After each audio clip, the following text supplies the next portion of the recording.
আলেমদের অবস্থা।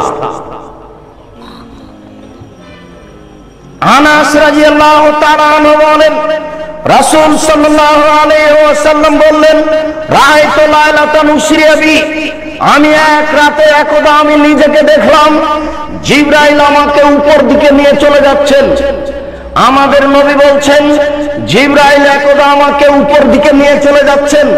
যেতে যেতে দেখি অনেক মানুষ, টুকরাজো সাফা ওমে মাকারে জামিনান নার, যাদের ঠোঁট এবং জিহ্বাকে আগুনের কেঁচি দিয়ে কেটে দেওয়া হচ্ছে। আমি বললাম, জিবরাইল মান হাউলাই, এরা কারা? হায় হায়, যাদের ঠোঁট এবং জিহ্বাকে আগুনের কেঁচি দিয়ে কেটে দেওয়া হচ্ছে, এরা কারা?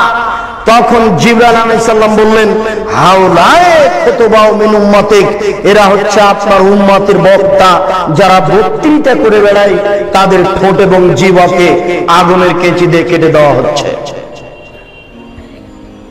বারবার বলছে কোরআন শরীফ, অথচ কোরআন শরীফ হবে না, কি হবে? কোরআন মাজিদ। তাহলে বক্তা দিয়ে কি হতে পারে? কোরআন মাজিদের শেষে যে দোয়া আছে এক পৃষ্ঠা, সেটাও মানুষ রচিত। তাহলে আলেম দিয়ে কি হতে পারে? কোরআন তেলাওয়াত শেষে সাদাকাল্লাহুল আযীম বললে এই আলেম দিয়ে কি হতে পারে? যে ব্যক্তি মানুষের মতামতকেই বলে চূড়ান্ত, সেই ব্যক্তি দিয়ে কি হতে পারে? আল্লাহ রাসূল বলছেন, আমি দুনিয়া থেকে চলে গেলাম, দুটি জিনিস রেখে গেলাম, কোরআন এবং আমার হাদিস। কি করে ব্যক্তির কথা এখানে আসতে পারে? বড় হুজুরের কথা কি করে আসতে পারে? পীর সাহেবের কথা কি করে আসতে পারে? বুজুর্গানের দিনের কথা কি করে আসতে পারে? পৃথিবীর কোন মানুষের কথা গ্রহণীয় হবে না, শুধুমাত্র একজন মানুষের কথা গ্রহণীয় হবে, যার নাম মুহাম্মদ সাল্লাল্লাহু আলাইহি সাল্লাম। তিনি বলছেন, শোনো, লাউ কানা মূসা হাইয়ান, আজ যদি মূসা আলাইহিস সালাম জীবিত হন, পীর সাহেব তো দূরের কথা, বড় হুজুর তো দূরের কথা, বুজুর্গানের দিন তো দূরের কথা, এখন যদি মূসা আলাইহিস সালাম জীবিত হন, তারাক্তুমুনি, যদি তোমরা আমাকে ছেড়ে দাও, লাত্তাবাতুমুহু, আর তোমরা যদি মূসাকে গ্রহণ করো, তাহলে তোমরা লাসলাউতুম, ভ্রান্ত হয়ে যাবে, তোমাদেরকে জাহান্নামে যেতে হবে। তোমার পীর সাহেব তো দূরের কথা, বুজুর্গানের দিন তো দূরের কথা, এখন যদি মূসা আলাইহিস সালাম জীবিত হন, মূসা, আর তোমরা যদি আমাকে ছেড়ে দিয়ে মূসাকে মানো, তাহলে তোমাদের সবাইকে জাহান্নামে যেতে হবে, কেউ টিকতে পারবে না। তাহলে আপনার পীর সাহেব, বুজুর্গানের দিন কোন ব্যক্তির এখানে প্রশ্নে আসে না, মাত্র একজন মানুষের কথা চলবে, যার নাম মুহাম্মদ সাল্লাল্লাহু আলাইহি সাল্লাম। ওসামা ইবনে যায়েদ রাদিয়াল্লাহু তাআলা আনহু বলেন, রাসূল সাল্লাল্লাহু আলাইহি সাল্লাম বলেন, ইয়াউমুল কিয়ামাহ বিরাজুলিন ইউলকা ফিন্নার, বিচারের মাঠে একজন লোককে নিয়ে যাওয়া হবে, এরপরে জাহান্নামে নিক্ষেপ করা হবে। তান্দালে কাত্তা বহু ফিন্নারে, সেই ব্যক্তি জাহান্নামে যাওয়ার সাথে সাথে নারী ভুঁড়ি তার বের হয়ে ঝুলতে থাকবে। ওয়াথানু ফিহা কাতাহানিল হিমারে বেরাহাহু, ও তার নারী ভুঁড়ির চতুর্দিকে ঘুরতে থাকবে জাহান্নামে, যেইভাবে গাধা তার রাহাতের চতুর্দিকে ঘুরতে থাকে। এই কথা আপনি ভালোভাবে বুঝতে পারবেন না। গরুর পায়ে ধান মারা দেখেছেন কি? গরু যেমন ধানের উপরে ঘুরে, ওইভাবে মাওলানা সাহেব তার নারী ভুঁড়ির চতুর্দিকে ঘুরবে। ফায়াস্তামু আলাইহি আহলুন নার, জাহান্নামীরা সেখানে জমা হয়ে বলবে, মালা, হুজুর কি খবর? হুজুর আপনার অবস্থা কেন এরূপ? তা'মুরুনা বিল মারুফ ওয়া তানহাউনা আনিল মুনকার, আপনি তো আমাদেরকে ভালো কাজের আদেশ করছিলেন, মন্দ কাজের নিষেধ করছিলেন, তা আপনি কেন জাহান্নামে? আপনার অবস্থা কেন এরূপ? তখন মাওলানা সাহেব বলবেন, কি বলি, আমরুকুম বিল মারুফ ওয়া লা আতিহি, আমি ভালো বলেছি, ভালো করিনি যে। আমি মন্দ থেকে নিষেধ করেছি আর নিজেই মন্দ করেছি। চুক্তি ছাড়া হুজুরের বক্তব্য চলে না। হুজুর বক্তব্য এখানে ঠিকই দেন, আর মেয়ে ঠিকই ঢাকা বিশ্ববিদ্যালয়ে পড়ে ফতোয়া গায়ে দিয়ে। আরে 4 মাসের চিল্লাই চলে গেছে হুজুর গো, আহাল পরিবার কার হাতে জিম্মে দিয়ে চলে গেছে। স্ত্রী ঠিকই নগ্ন হয়ে ঘুরে বেড়াচ্ছে, মেয়ে ঠিকই কলেজের মাঠে ঘুরছে, আবার উনি লন্ডনে গিয়ে তাসবিহ টিপছে। দেখেন আশ্চর্য ধর্ম। আপনি এদেশের নেতা নেত্রীর ধর্ম দেখে অবাক হচ্ছেন, আপনি দেখেন হুজুরের ধর্ম আশ্চর্য। আমরা নেতা নেত্রীর ধর্ম দেখে আশ্চর্য হই যে নেতা নেত্রী কবরের পাশে দাঁড়িয়ে হাত তুলে দোয়া করছে। আরে নেতা নেত্রী নারী পুরুষ তো আছে, হিন্দু হাত তুলে আছে। তাহলে ধর্মকে মজাক করা হচ্ছে। এটা ধর্ম কিছু না, একটা হাতের ময়লা, এটা নিজের ব্যাপার। ঠিক নেতা নেত্রীর যেমন নিজের ব্যাপার, এই চিল্লার হুজুরের তেমন নিজের ব্যাপার। ওইখানে গিয়ে তাসবিহ টিপে আর এইখানে মেয়ে বিশ্ববিদ্যালয়ে পড়ে। আশ্চর্য। শুনুন, আপনার বাড়ি ছাড়া আপনার স্ত্রী কোথাও থাকতে পারে না, তো বাজারে আছে যে আপনি মরেছেন এই জন্য। আপনার বড় ছেলে মারা গেছে এই জন্য আপনার স্ত্রী বাজারে আছে। ও বাজারে যাবে কেন? ও তো নারী, ও তো বাড়ির জিনিস। ওকে আল্লাহ রাসূল ঘেরে রাখতে বলছেন, ওকে আল্লাহ রাসূল ঢেকে রাখতে বলছেন, ওকে আল্লাহ বাড়িতে থাকতে বলছেন। আল্লাহ তাআলা বলছেন অকারনা ফি বুয়ুতিকুন্না ওয়ালা তাবাররাজনা তাবারুজাল জাহিলিয়াতিল উলা। হে মুসলিম মহিলা, তোমরা বাড়িতে থাকো। বন্যতার যুগে, বর্বরতার যুগে, অসভ্যতার যুগে নারীরা যেভাবে প্রদর্শনী দিয়ে চলতো সেইভাবে তোমরা চলো না। এটাই হচ্ছে বন্যতা, এটাই হচ্ছে বর্বরতা, এটাই হচ্ছে অসভ্যতা। অতএব আপনি বাড়ি রেখে কোথায় যাবেন? 5টা জিনিস আপনার উপরে জরুরি জিম্মেদারি। আপনি বাড়ি থেকে চলে যাচ্ছেন, এটা হচ্ছে আলেম মানুষ হিসেবে আপনার একটা দুর্গতি আসার প্রমাণ।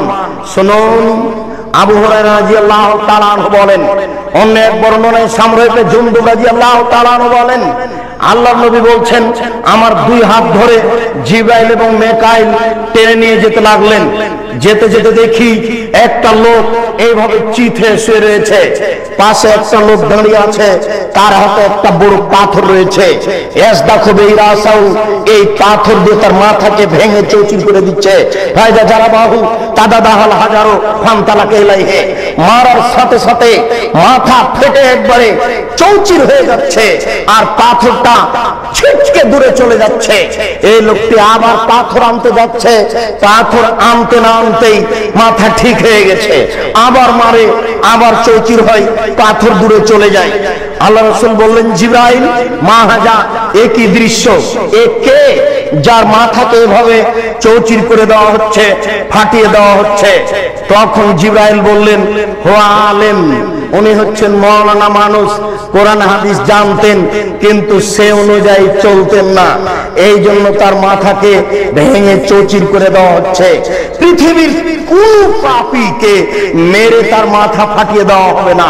পৃথিবীর কোন পাপীর এই ঠোঁট এবং জিহ্বা আগুনের কেচি দিয়ে কেটে নেওয়া হবে না। পৃথিবীর কোন পাপীর ঠোঁট এবং জিহ্বাকে আগুনের কেচি দিয়ে কেটে দেওয়া হবে না। পৃথিবীর কোন পাপীর মাথাকে এই পাথর দিয়ে ফাটিয়ে দেওয়া হবে না, চৌচির করে দেওয়া হবে না। এটা হচ্ছে শুধু হুজুরের কাজ। শুনুন, রাসূল সাল্লাল্লাহু আলাইহি সাল্লাম বলছেন, ইয়াকুনু মিন বাদি আইম্মা, আমার পরে কতগুলি আলেম ওলামা আসবে, আমার পরে কতগুলি আলেম ওলামা আসবে, আমার পরে কতগুলি আলেম ওলামা আসবে, ইস্তান্নুনা বিগাইরি সুন্নতি, যারা আমার সুন্নাত ছেড়ে দিয়ে অন্য সুন্নাত গ্রহণ করে বলবে এটাই রাসূলের সুন্নাত।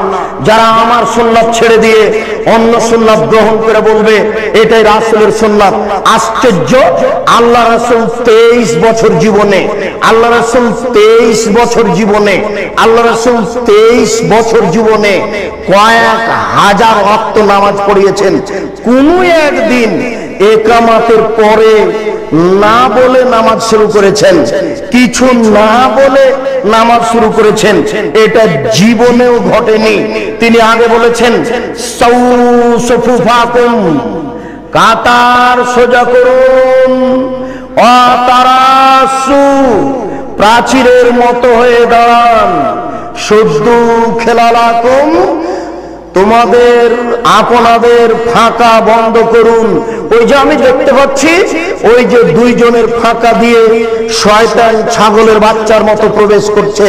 ওই যে আমি দেখতে পাচ্ছি দুইজনের ফাঁকা দিয়ে শয়তান ছাগলের বাচ্চার মতো প্রবেশ করছে। আপনারা দুইজনের ফাঁকা বন্ধ করুন, প্রাচীরের মতো হয়ে দাঁড়ান, কাতার সোজা করুন। মান সাদ্দা ফুরজাতান বানাল্লাহু লাহু বাইতান ফিল জান্নাহ। কেউ যদি দুইজনের ফাঁকা বন্ধ করে তাহলে আল্লাহ তার জন্য জান্নাতে ঘর বানাবেন, তাহলে আল্লাহ তার জন্য জান্নাতে ঘর বানাবেন। চলেন আপনাকে মাদারটেক বাজারে দুই একটা মসজিদে দেখাই, দুইজন দাঁড়িয়ে আছে, দুইজনের মাঝে আরো দুইজন ধরবে। চলেন আপনাকে বাইতুল মুকাররমে দেখাই, কোন কোন জায়গাতে দুইজনের মাঝে আরো 10 জন ধরবে। ওইদিকে ইমাম সাহেব এই ইমামের জায়গাতে আসতেই বলছে যে কাতার সোজা করুন। আল্লাহর মুখখানে বলিয়ে নেয় যে একামত দেন, এই কথা বলে না। ও বলছে যে কাতার সোজা করুন, অথচ তাকে বলতে হবে একামত দেন। এরপরে ওখানে যাবে, একামত চলতে থাকবে, মুসল্লিদের মুখে মুখে দাঁড়িয়ে থাকতে হবে, আর বলতে হবে কাতার সোজা করুন, প্রাচীরের মতো হয়ে দাঁড়ান, দুইজনের ফাঁকা বন্ধ করুন। এক পর্যায়ে পশ্চিম মুখে আল্লাহু আকবার বলে নামাজ শুরু করতে হবে। কত বড় জাহেল, কত বড় অজ্ঞ, কত বড় জাহেল, কত বড় অজ্ঞ হুজুর! আরে জিন্দেগিতে একবারও বলেন, একবারও বলে না। আজ থেকে আপনি পরীক্ষা করুন, এখন যে ফজরের নামাজে পরীক্ষা করুন, আশ্চর্য, অবাক হতে হয়। আল্লাহ রাসূল বলছেন থামের ভিতরে দাঁড়াবা না, লাইনের যেন বিচ্ছিন্নতা না আসে।